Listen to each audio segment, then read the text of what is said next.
All right.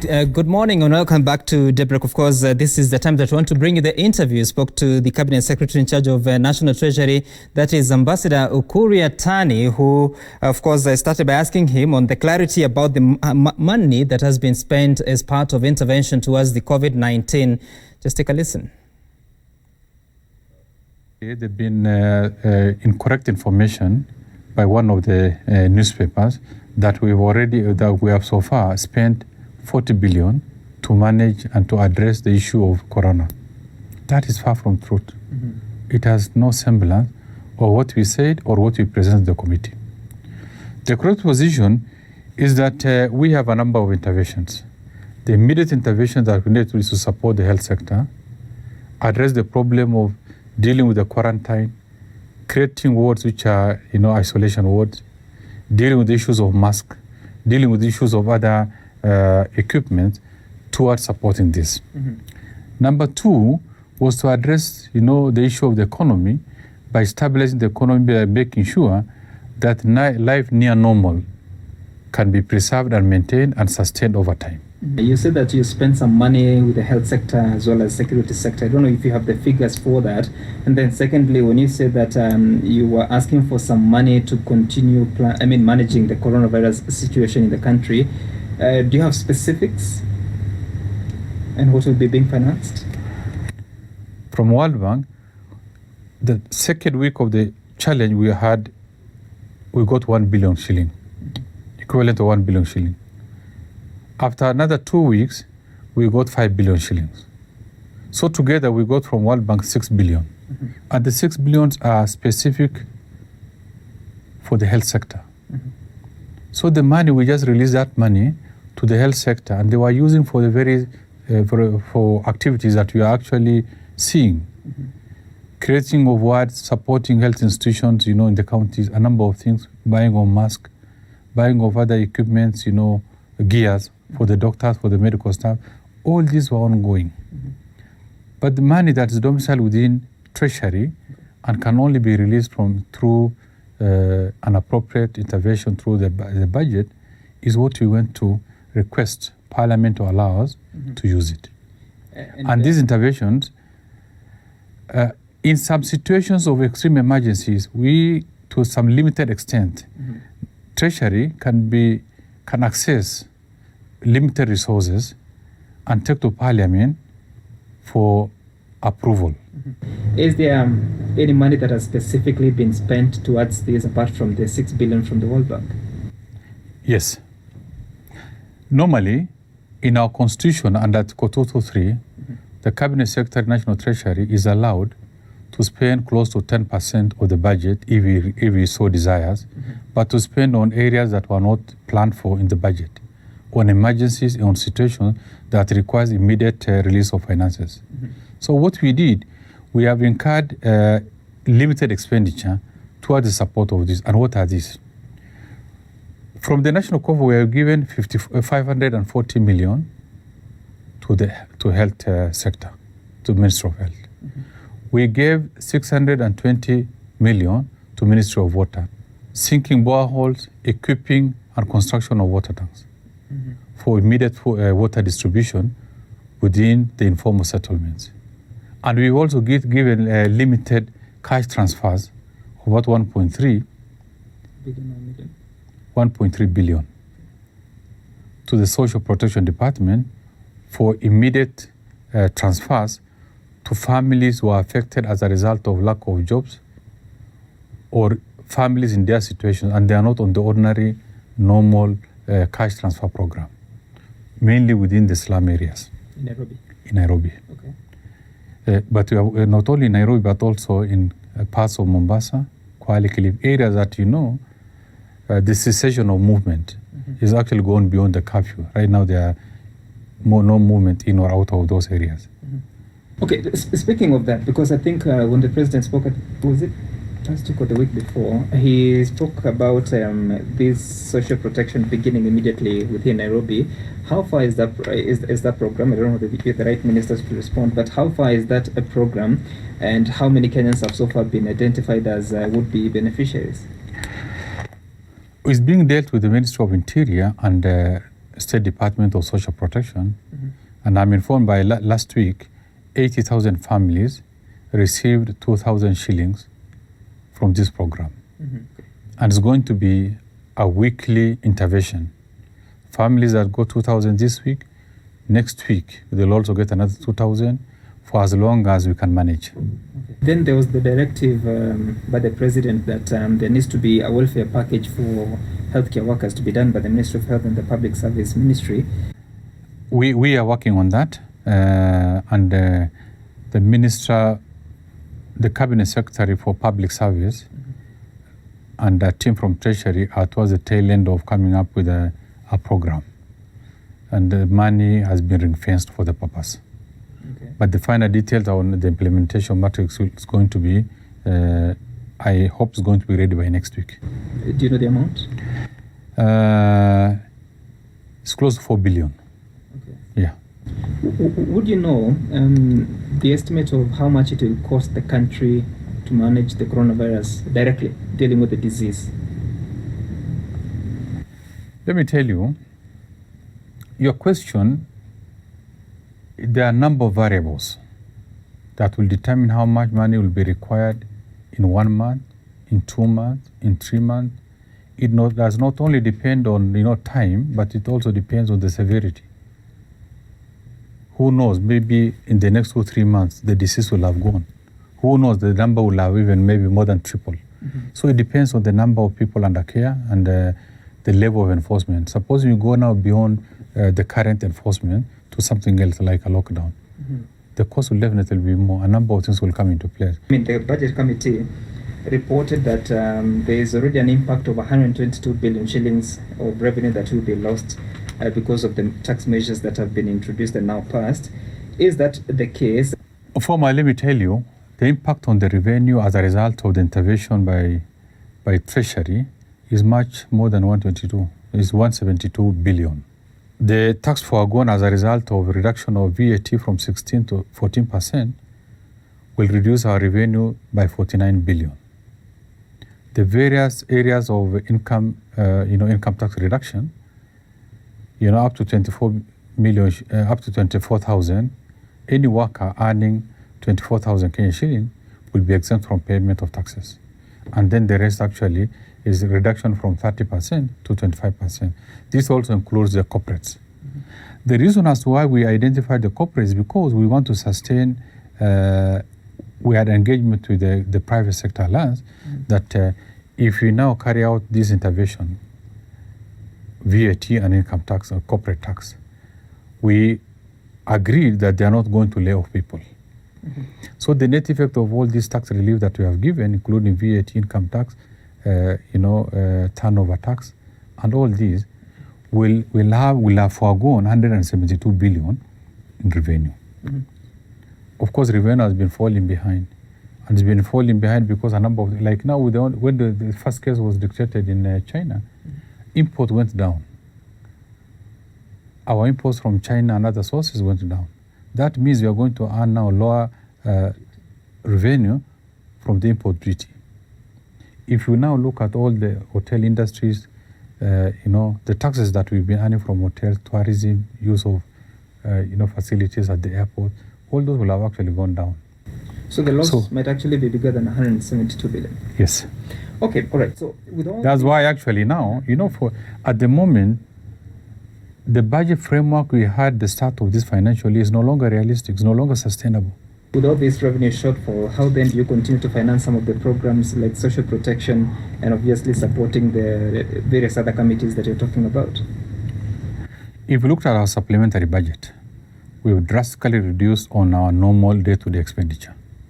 Expenditures that used on travel, foreign travel, domestic travel, entertainment, advertisements, a number of those things we have actually, they're almost close to zero.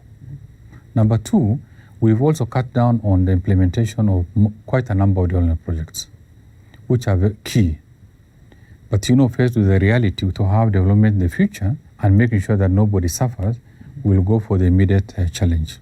And anything that has not been committed for the 3 months, most of them we postponed it to next financial year.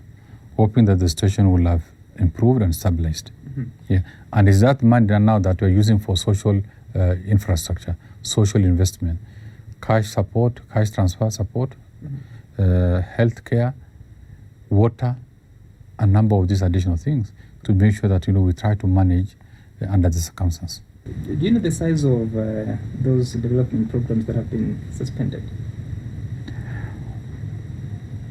Close to 100 billion. Mm-hmm. Then, in regards to our debt obligation, what are we doing because it might not be possible to really service those debts? Foremost, I think we are lucky that we've met all our obligations, almost all our obligations for the year. When you call the year, I'm referring to the financial year. That most of the payments, principal or interest that we pay, are falling due within from July to close to mid-April, and most of them we have already made payments. So we will not really feel a lot of challenge, at least for this financial year. But that does not give us any, breather, because we are not sure about what will happen tomorrow, whether the revenue will increase, sustained, or is going to go down, and whether our demand for extra expenditures that we are currently undertaking will continue for a long time. That means that then we are going to feel, have now a challenge making decision between making, all those payments against the requirement that keep on increasing day by day. But we have a plan. We are getting support from World Bank, additional support. We are getting support from IMF. These are very concessional rates that we know will going to help us stabilize our budget. We're going to get a number of additional budget supports to enable us now continue for this year and even next financial year. That support is in form of borrowing? Yes, but concessional borrowing. Do you know the size? We are getting 100 billion from World Bank. We are getting close 75 billion from IMF, a number of also grants from some bilateral partners. Those are different governments? Yes. Okay, and do you know the cost of all this in terms of what it will mean when it comes to paying the debt? Foremost, we are a member of World Bank, we are a member of IMF. Like, the 75 is a standby facility that any country and all countries are accessing when they're in stress, when they're emerging situation like this. And the payment is going to be way, way into the future, with a grace period of close to 15 years and interest at about 1% or even lower than 1%. So this is money that's not going to stress us in any way. Okay. Just to take you back, because you said that you've already met debt obligations for this financial year. What is that amount? And secondly, if you started paying in July is just about 3 months to come. So there will be obligations starting then. How is that planned? Are there any talks to suspend repayments? Well, under the under the group of G20, the world with the support and from IMF and World Bank, there's a pronouncement that we are given debt rescheduling for the next 7 months, up to December. And it's not only for Kenya, but for the entire continent, that because of the emerging challenges, that we are given a break up to December. But for us, we are not too excited about it, because the amount of money that will have paid between now and December is about 60 billion or maybe 70 billion. That's not what we are looking for. But that's also give us a space. It's not too little. It will help us. What is favorable for the country? Well, it depends. It depends. We'll have wanted the expectation, not our expectation, but the expectation of AU ministers of finance that we have had engagement, and also generally in the developing countries, that we will have wanted more time, like 2 years. Okay. But what has been offered so far is for up to December to be reviewed at a later time. So we think that's still okay. What we are now doing is that, in view of this intervention, are we going to continue with the budget policy statement we presented, or we are going to relook at it? We have already done it, and we are making adjustments on a number of expenditures that can wait.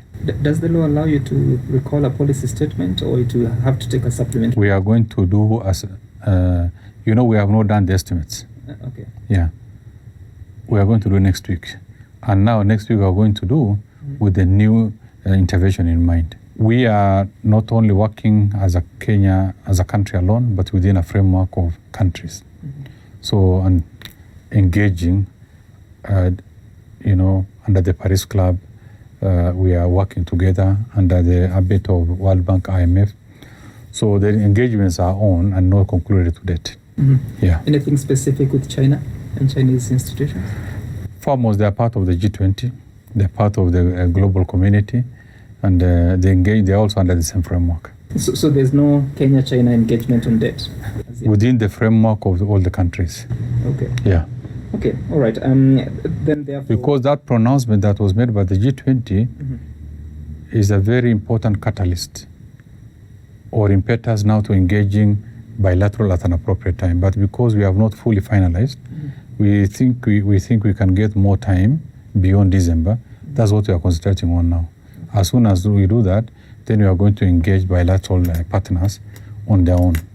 Yeah. Finally, as you look at the economy, what do you think it will take the country in terms of effort and time to recover from the impact that the economy is already taking and will take in the coming weeks and months? Foremost, I want you to understand that this is not a Kenyan problem alone. This is a global problem. And what happens in any part of the globe affects what happens in Kenya. It affects what happens in the region. So coming out of this challenge is not only going to be policies and programs tailored to the country. No. It's going to be a network of all interventions at all levels. But for coming back home, that's why we are saying, despite, if the problem continues like this, it's also high time we start thinking on how do we mitigate the economy by not necessarily compromising the health of our people. A time will come when you say, now, okay, we may need to open restaurants, but with certain protocols in place. Like, we still come to the office, but the way we come to the office and we occupy our offices differently from before. But you also need to appreciate that, there are now alternative economies which are coming up. Meetings that used to take place all over, now our uptake on the digital space is much, much more. And this is consumption. At all levels, consumption, whether the bands, whether, this or that, it helps the economy. Alternative, economies are now developing. These are things that we need to be sustained without necessarily abandoning the traditional, economies, either meetings in hotels, meeting, in restaurants, meeting in this. Assuming now, this restaurant has a capacity of 20, but now with certain protocol enforcement, suppose it's reduced to 5, suppose it's reduced to 10, with certain, enforceable plan in place. But these are matters that is being engaged and discussed at other levels and are going to be considered as second layer of intervention. You haven't answered my question. When do you estimate we will recover from the hit that you're already taking? We are working on post-recovery, and it's going to be based by data, information, surveys that are currently ongoing.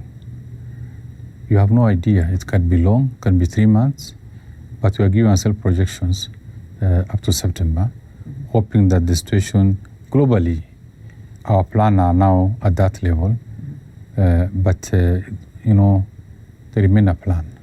But reality could be different. We could recover much earlier, or we could even recover much later.